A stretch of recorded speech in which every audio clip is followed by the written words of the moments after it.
Ya, tren bisnis online ini kan terus meningkat ya, seiring dengan pembatasan mobilitas dan juga upaya untuk meminimalisir penyebaran virus corona. Nah, salah satu sistem penjualan online yang masih diminati di masa pandemi saat ini adalah menjadi seorang reseller dan dropshipper. Sebelum jadi mereka itu ya, sebelum jadi reseller ataupun dropshipper, kita mau tahu dulu seperti apa sih perbedaan keduanya, ini informasinya.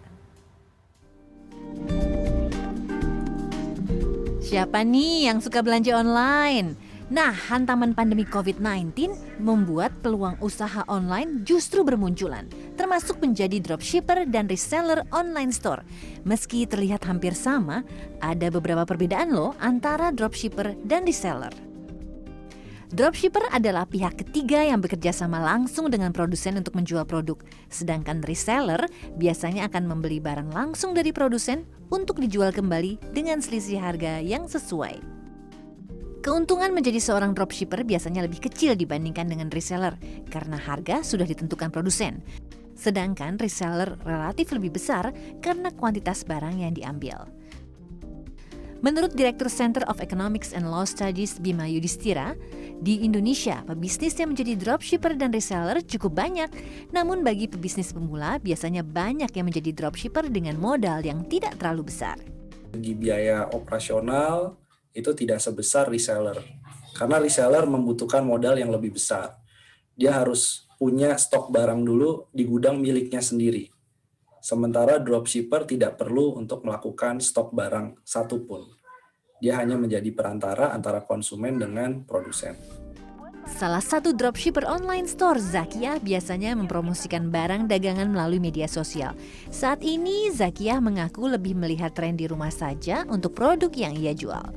Lihat tren sekarang pada suka masak, pada suka dekor, habis itu di rumah aja pada skincare dan sebagainya. Jadi makanya cari, habis itu alhamdulillah dapat supplier di peralatan rumah tangga, peralatan dapur, alat masak. Terus ini nanti pengen coba yang kosmetik itu tadi, skincare dan sebagainya. Berbeda dengan Zakiyah, salah seorang konten kreator Rian yang tinggal di Korea Selatan juga menjalani bisnis sebagai reseller.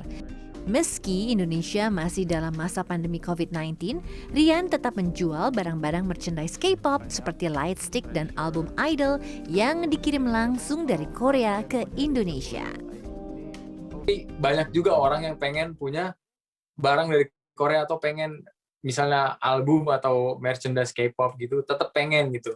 Jadi kita berusaha sebisa mungkin nyari barang yang benar-benar lagi diskon atau sale, jadi bisa dijual kembalinya lebih murah.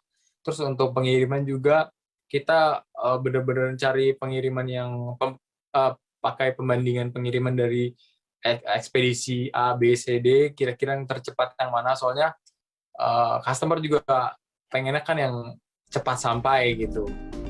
Dengan adanya bisnis online, baik dropship atau resell, diharapkan dapat membantu pemulihan ekonomi di masa pandemi COVID-19. Nindya Yuwono, Andika Surahmanto, Jakarta.